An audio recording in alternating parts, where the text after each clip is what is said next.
अस्सलामु अलैकुम वरहमतुल्लाहि वबरकातुहू। कल कुर्बानी का यानी कि ईद उल अज़हा है, उसके बारे में हम आपसे एक छोटी सी बात करना चाहते। कुर्बानी क्यों दी जाती है उसके बाद में मौलाना काफ़ी करते हैं, लेकिन मैं एक अलग हट के बात करना चाहता हूँ कि कुर्बानी अपने अंदर छुपी हुई सुस्ती और काहली, झूठ, फरेब और बुरी आदतों की कुर्बानी दे। अल्लाह को प्यारी है कुर्बानी, नफ़रतों को कुर्बान कर मोहब्बत का पैगाम देना ही कुर्बानी है। झूठ की कुर्बानी दें जिससे सच्चे का बोलबाला हो। आप नशीली चीज़ों से, OLX, ठगी, चोरी, गोकशी से बचें। समाज में फैल रही बुराइयों को कुर्बानी दें और बुरी आदतों की कुर्बानी दें। अल्लाह को प्यारी है कुर्बानी, नफ़रतों को कुर्बान कर मोहब्बत का पैगाम देना ही कुर्बानी है। झूठ की कुर्बानी दो जिससे सच्चाई की जीत हो, और नशीली चीज़ों, OLX, ठगी, चोरी, गोकशी से बचे। समाज में फैल रही बुराइयों की कुर्बानी दें, बुरी आदतों की कुर्बानी दें। एक दूसरे की मदद, भाइयों की मदद करके बैड इफ़ेक्ट्स की कुर्बानी दें। और कल जो कुर्बानी का त्यौहार है उसमें आपसी भाईचारा, अमन चैन से रहने, दूसरों को मोहब्बत से रहने की कुर्बानी दो। मेवात में लोगों ने जुल्म और सितम किए हैं, अब सरकार आप पर कार्यवाही करे, उस पर आप क्या कहेंगे? मैं उन माँ बाप से कहना चाहूँगा जिनके बेटे गलत संगत में, गलत मुकदमों में, जेलों में बंद हैं, उनकी हरकतों से क्या आपको उम्र भर सुकून मिलेगा? नहीं मिलेगा। क्या एक माँ को बेटे की इन हरकतों से रात भर गहरी नींद में सो सकती है? नहीं सो सकती, क्योंकि हमने पहले ही अपने बच्चों में संस्कार और परवरिश करने में कोताही बरती है। उनके हालात आज आपके सामने हैं।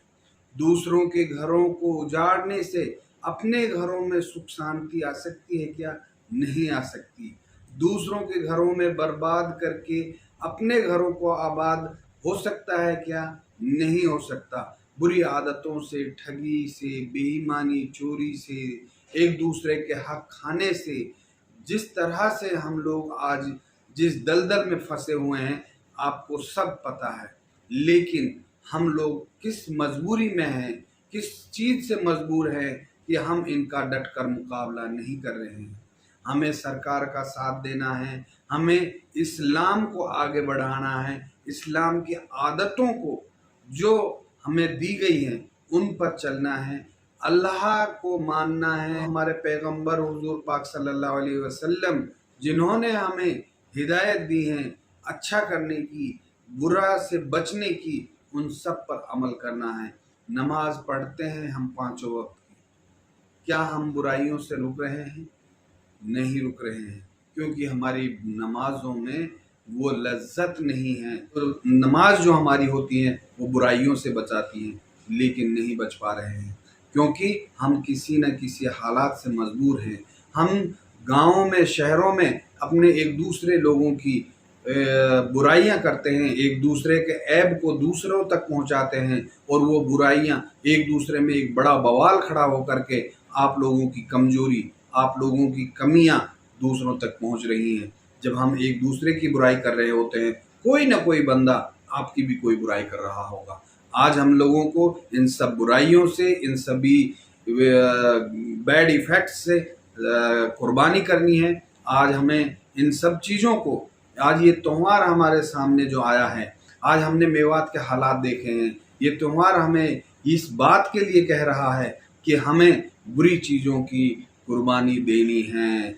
अच्छे इफ़ेक्ट्स, जो अच्छी आदतें हैं, जो इस्लाम हमें सिखाता है, इस्लाम का बोलबाला करना है। इस्लाम को हमने बदनाम नहीं करना है। इस्लाम के लिए हमें जी जान लगा देना है, और हमें आपसी भाईचारे के लिए एक मोहब्बत से हक, एक दूसरे के हक की आवाज़ को मजबूती से उठाना है, आपस में एक होना है, हक की बात करनी है, हक और न्याय की बात करनी है, और बुराइयों को हमें अपने अंदर से भगा देना है, उनकी कल कुर्बानी देनी है।